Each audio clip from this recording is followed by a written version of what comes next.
Well, Jalito. Hey, do you remember I told you that time that there was a guy named James that tried to kill me? This is this story.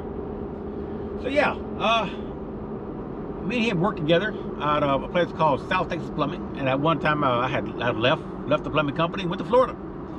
Now around 1999 and 2000, I came back to Houston and worked for a company called Tri-Mile Plumbing.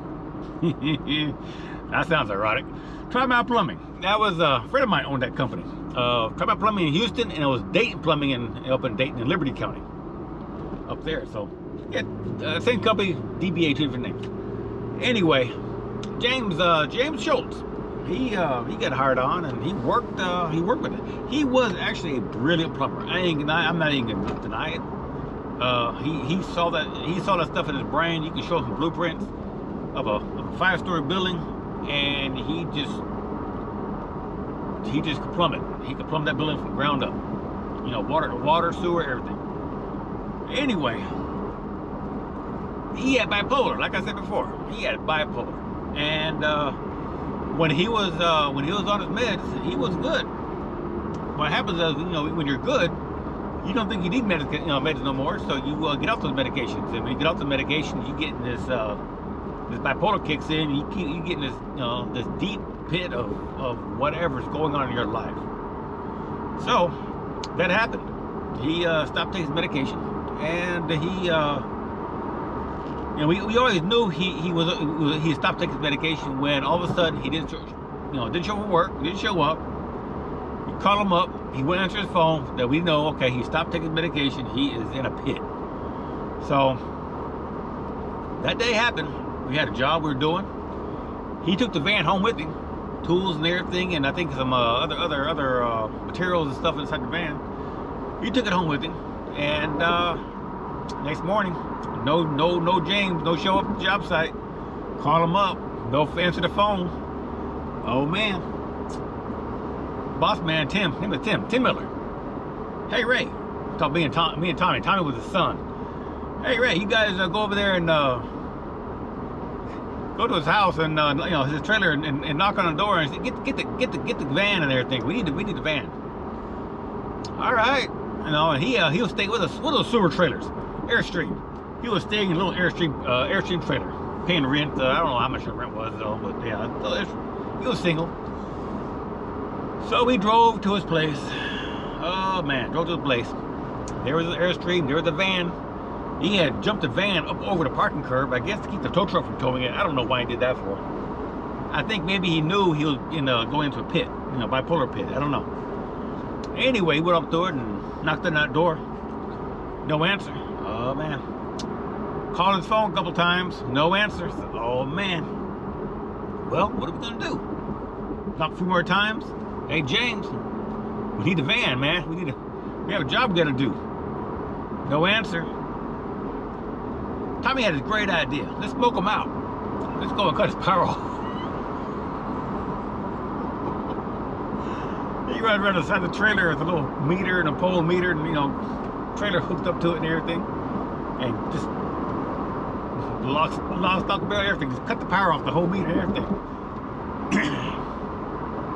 We heard a little AC. It was hot outside. The AC cut off. Turn that power off, it click. AC just cut off. There. Like, oh man. It's gonna get toasty in that little Airstream. It's gonna get toasty in the Airstream pretty fast. So we sat and waited, and okay man, he ain't coming out that soon. We waited good, man.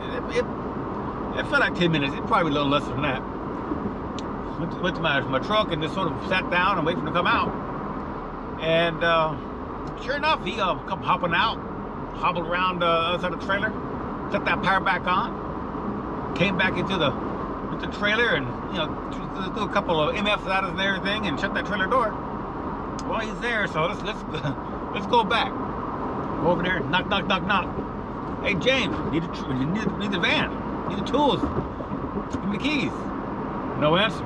So Tommy says, well, it worked last time, let's go do it again. He ran around the side of the trailer and clack, turned that power off, AC cut off. This time we didn't buy the truck, we sort of waited by the truck and everything, and sort of just waited for it to come out. It wasn't even a minute. It was not even a minute. He come out of that van, out of that trailer, turn around the corner, Turn the power back on. That time we were walking up to him. And hey James, man, we just need the van, man. You can just chill here for now. It's fine. You're cool. We need the van. He come back around where the little meter cutoff was, and you know, MF or this. And he was a Christian, but when the bipolar, he wasn't Christian no more. MF had been stop turning my power off, and he reached in his pocket, pulled his knife out. It looked like a little buck knife or something. Pulled his knife out. I was like, oh my goodness. He started walking over to me with his knife in his hand. Now the bottom of my boots was slick. They were smooth as can be. I was a plumber's helper on a budget. He came over and just stuck that knife straight out. I did a matrix move. And not because I did it, because my boots just slipped out from under my feet under that grass. And I think maybe if I had not slipped on the grass, that knife might have connected with me. Oh man, I don't know. But anyway, I slipped in the grass, fell on my back. It's like a little ditch there, kind of. And I sort of rolled in that ditch, and he kind of a couple more MFs and everything. And Tommy, he booked it, man. He said, I ain't having none of this. So he sort of left me in the dirt. So I get back up, ran my truck. My truck had a machete. My knife bigger than your knife. Got the machete, but that time he had already about face into the trailer and shut that door and locked it again. Well, that sucked. I ain't do that. I ain't turn the power off again. That ain't for sure. Called boss man out. Hey Tim, man, James, he hopped out twice. He turned the power off his trailer, hopped out, and second time hopped out. He pulled a knife on us and tried to stick us with a knife. And then he was like, "Okay, call the cops." Dang it! So I called the cops. 911. Hey man, I'm trying to. We have an employee here, and he's a bipolar guy and everything. He has a work van. We're trying to get a work van. We have a job to do. You trying to kill you? I said, yeah, I tried to kill me. You trying to stick a knife in me? All right, well, let's send a unit out there. So the cops showed up. A unit came out fast, actually. You know, a lot of times in Houston, you call 911, you're done dead before the cops come out. But the cops came out. What's going on? Hey, that work van belongs to the company. It's ours. He took it home with him. And we need to go to the job, but he's having a bipolar fit. Won't give us the keys. Cops go over there, knock on the door. What's his name? James Schultz. Oh, German dude. I guess. I don't know. Cops knocking on the door with that Maglite. Hey, James, come on out. No answer. He tried to kill you. I said, yeah, he tried to stick a knife in me. Why is that? Well, we went up there and turned the power off. Try to get him out of there, you know, smoke him out so we can at least talk to him and get the keys. All right, well, I wasn't too smart. I said, no, I wasn't too smart. Anyway, cop says, well, he tried to kill you. He put a knife on you. If you want to, we can go ahead and call another unit up, probably SWAT. And we come out here and open this trailer up like a tuna can, and get him out. And I said, no, he's bipolar. He's cool when he's on medicine. You guys are gonna end up killing him because he has a knife and he's just not thinking. He pulled a knife on me. He knows me. He don't know you guys. He's gonna come out there and pull a knife on you guys. You guys are gonna shoot him.